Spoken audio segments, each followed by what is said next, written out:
नमस्कार, मैं हूं अशोक वर्मा। आप देख रहे हैं टीवी 20 न्यूज। अपने अपने क्षेत्रों की खबरों को देखने के लिए बने रहिए हमारे साथ। अब नजर करते हैं खबरों की तरफ। लालगंज के पूर्व विधायक पूर्वांचल विकास बोर्ड के पूर्व उपाध्यक्ष नरेंद्र सिंह शुक्रवार को लालगंज जिलाध्यक्ष भाजपा विनोद राजभर के आवास पर पहुंचे, जहां उपस्थित कार्यकर्ताओं ने उनका माल्यार्पण कर जोरदार स्वागत किया। इस दौरान पत्र प्रतिनिधियों से वार्ता करते हुए कहा कि मुझे यह प्रतीत हुआ कि ओबीसी समाज में यदि राजभर समाज को जोड़ें तो पार्टी का लाभ होगा और पार्टी को मजबूती मिलेगी, इसलिए विनोद राजभर को जिला अध्यक्ष बनाया गया है। विनोद राजभर भाजपा के संपर्क में बहुत पहले से थे। 10 वर्ष पूर्व आजमगढ़ में इनका नाम आया। आजमगढ़ की 10 विधानसभा में भाजपा की हार पर बोले कि अभी तक ऐसा नहीं कह सकते। यहाँ भाजपा से विधायक तो हुए हैं, 1991 में कल्पनाथ पासवान भी हुए हैं और हम भी रहे, लेकिन यह बात सही है कि कुछ जातिगत समीकरण अच्छे नहीं हैं और जो कार्यकर्ता जमीनी स्तर पर काम करते हैं उसको पार्टी को अधिक ध्यान देना चाहिए। उन्होंने कहा कि संग्राम यादव का वीडियो हमने देखा है। भाजपा युवा मोर्चा जिलाध्यक्ष को कपड़े नहीं उतारना चाहिए, यह कोई अच्छी बात नहीं है। भाजपा का प्रतिनिधिमंडल जिलाधिकारी से मिला। जिलाधिकारी को मुख्यमंत्री का निर्देश भी मिल चुका था। इस प्रकरण को लेकर वार्ता चल रही है। उन्होंने कहा कि अधिकारी कर्मचारी बेलगाम है, ऐसा दिखता तो जरूर है, लेकिन अगर अधिकारी कर्मचारी से हम ठीक ढंग से काम ले तो जरूर उसे करेंगे। लोकतंत्र में अधिकारी कर्मचारी के माध्यम से ही कार्य करते होते हैं, लेकिन उनको जितना अनुशासित होना चाहिए उतना वह नहीं है। उन्होंने कहा कि बीजेपी संकल्प लेकर चल रही है, यहाँ का इतिहास बदलेंगे क्योंकि इतिहास दोहराया नहीं जाएगा और ऐसा भी नहीं कि 10 विधानसभा में 10 हम हारे, निश्चित ही अच्छी सफलता मिलेगी। भ्रष्टाचार पर बोलते हुए उन्होंने कहा कि इसके लिए मल्टी टायर एजेंसीज बनी हुई है, जहाँ पता होता है उसे पकड़ा जाता है, उसके खिलाफ कार्रवाई भी होती है, लोग सस्पेंड भी होते हैं। इसके लिए हम लोग भी जिम्मेदार हैं। लोग शॉर्टकट और जल्दी काम होने की एवज में भ्रष्टाचार को जन्म देते हैं। समाज के अंदर यह भावना होनी चाहिए कि किसी को पैसा नहीं देंगे, भले ही काम लेट हो तो निश्चित रूप से भ्रष्टाचार कम होगा। और क्या कुछ कहा पूर्व विधायक नरेंद्र सिंह और जिला अध्यक्ष विनोद राजभर ने, सुनिए। आज आपके यहाँ पूर्व विधायक और वरिष्ठ भाजपा नेता आपसे मिलने आए हैं, आपको आशीर्वाद दिए, इसके बारे में थोड़ा बताइए पहले। माननीय विधायक जी हम लोगों के बहुत ही वरिष्ठ नेता हैं और हमारे गार्जियन हैं।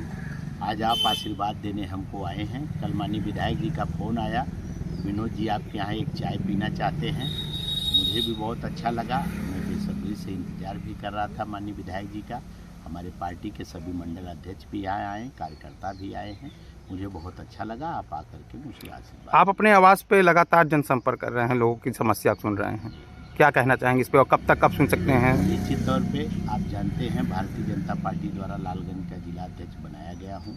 एक अध्यक्ष होने के नाते कार्यकर्ताओं में जनता को ये रहता है कि हमारा नेता है, चलिए हम अपनी बात सुख दुख की बात करें। और जो भी लोग आ रहे हैं उनका यहाँ पे बिल्कुल मैं सुनवाई कर रहा हूँ, चाहे तहसील का मामला हो चाहे थाने का मामला हो। निश्चित तौर पे हमारे अधिकारीगण सब बात को सुन के विस्तार में। जैसे कि बात करें कि जिले में अभी भाजपा नेता की ही नहीं सुनी जा रही, भाजपा नेता का काम नहीं हो रहा, तो आम जनता का काम कैसे होगा? नहीं, ऐसी कोई बात नहीं है। सुनवाई पहले भी हो रही थी, अभी भी हो रही है। कुछ काम ऐसे आ जाते हैं बीच में जिसमें काफ़ी अड़चन दिक्कत होती है, लेकिन समाधान होता है, देर दुरुस्त समाधान होता है। जिला युवा मोर्चा के जिला अध्यक्ष की भी नहीं सुनी गई, उन्होंने वैसा प्रदर्शन किया, उसके बारे में क्या है? नहीं, उस पर बात चल रही है।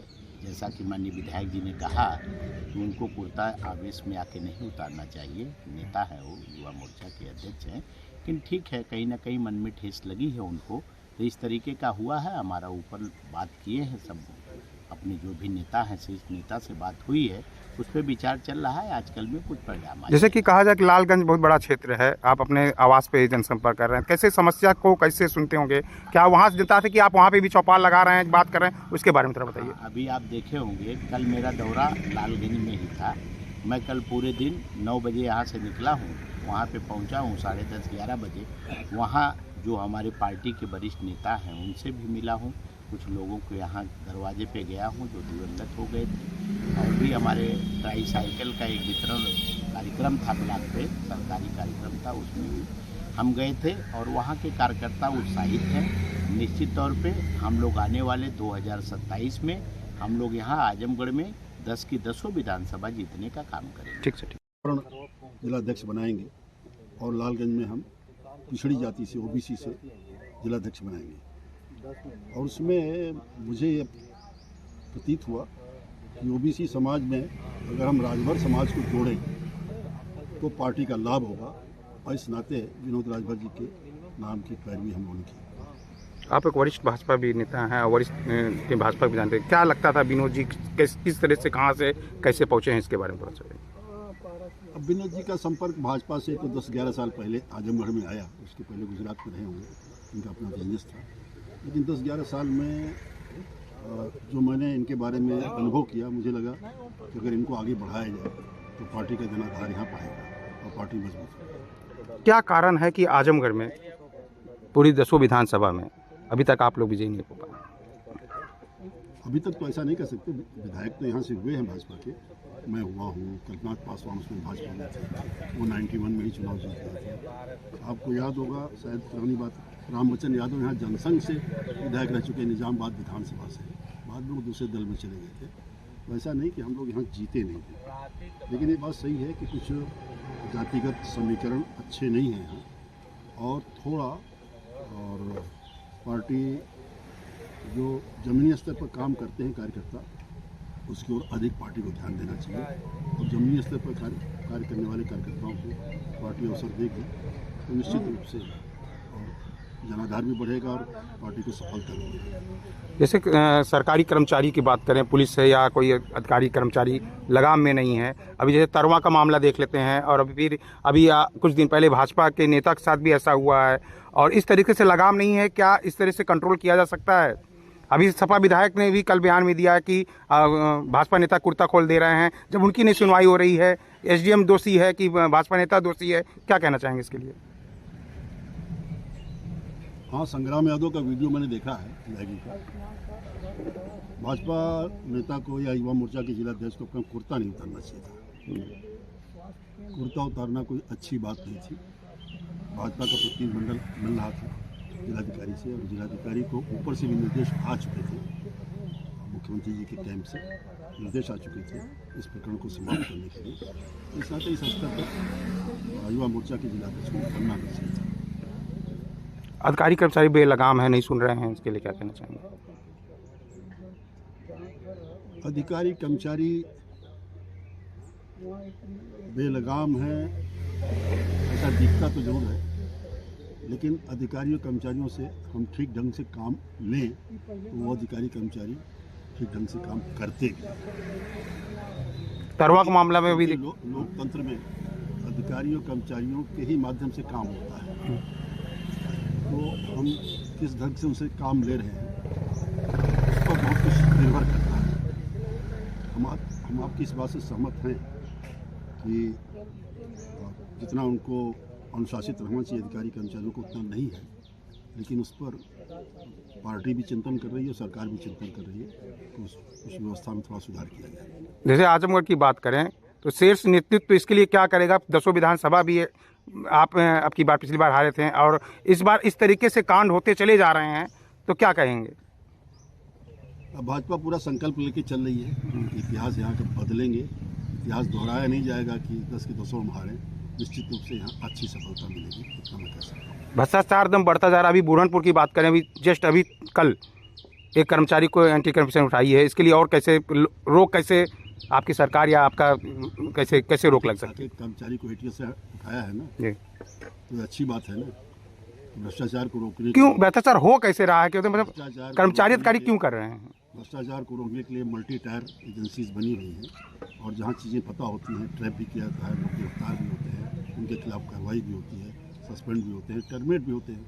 इन्हीं सब चीज़ों से एक दहशत उत्पन्न होगी, और एक सामाजिक दोष उत्पन्न हो गया है, संस्कार में लोगों को आ गया है भ्रष्टाचार के लिए। कई बार हम और आप और हमारा काम शॉर्टकट तरीके से हो जाए, जल्दी हो जाए, इस तरह कई बार हम भी इन चीज़ों को अपनाते हैं।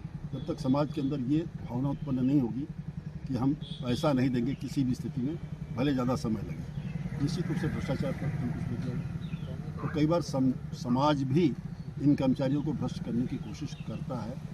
ये मैं अपने व्यक्तिगत जीवन के साथ इसका उदाहरण दे सकता हूँ कि आपको संघर्ष करना पड़ेगा। शॉर्टकट अपनाएंगे तो आप पैसा दे के जल्दी से, जैसे कोई व्यक्ति जाता है रेल लाइन टिकट के लिए, और वो शॉर्टकट जा करके किसी सिपाही को मिला के या किसी को भी मिला करके जल्दी से टिकट ले लेता है, कुछ उसको 100-150 का टिप दे देता है। जब तक इस मानसिकता से आप ऊपर नहीं उठेंगे तब तक भ्रष्टाचार पर अंकुश नहीं लगाया जा सकता। थाने और तहसील स्तर पर लोगों की शिकायतें नहीं हो रही हैं, लोग परेशान हैं, उसके कारण। अभी देखिए जिलाध्यक्ष ने किस बात किया है, निश्चित कार्रवाई होगी, हो भी रही है। तरवा के मामले में क्या कहेंगे? पुलिस कस्टडी में मौत हुई थी, मुकदमा हो गया उसमें लोगों को। गिरफ्तारी नहीं हुई अभी तक, पुलिस अभी फरार चल रहे हैं, इसके लिए क्या? लोग फरार चल रहे हैं ना, पुलिस उनको खोज रही है। आम जनता होती अब तक गिरफ्तार हो जाते हैं, पुलिस को क्यों नहीं गिरफ्तार हुई? इसके लिए आप वरिष्ठ और श्रेष्ठ नेतृत्व से क्या कराएंगे अपने जिले के लिए? आप वरिष्ठ भाजपा नेता हैं, इसलिए पूछ रहे हैं। अब पार्टी का डेलीगेशन भी आया था, हाँ। अनुसूचित आयोग के हाँ। प्रदेश अध्यक्ष भी आए थे उसके, और पार्टी उसके प्रति गंभीर है, कार्रवाई निश्चित होगी, मुकदमा दर्ज है, गिरफ्तारी भी होगी और कोर्ट को सजा भी देगी। राणा संघा के बयान को क्या राणा संघा के जो बयान हुआ था उसके लिए कुछ कहना चाहेंगे? राणा संघा एक इतिहास बनाए हैं। राणा संघा की बड़ी बहादुरी की कहानियाँ सुनाई जाती हैं। रामजीलाल सुमन जी को पढ़े लिखे व्यक्ति हैं, सांसद हैं, राज्यसभा मेंबर हैं, उनको इस तरह का बयान नहीं देना चाहिए था। करणी सेना ने जो किया वो ठीक किया कि जो विवाद हुआ? देखिए, जब कोई एक बयान आएगा और आपके दिल में ठेस लगेगी तो स्वाभाविक रूप से उसकी प्रतिक्रिया होती है। बहुत सी चीज़ें प्रतिक्रिया में होती हैं, होना नहीं चाहिए, लेकिन एक स्वाभाविक प्रक्रिया है। ठीक।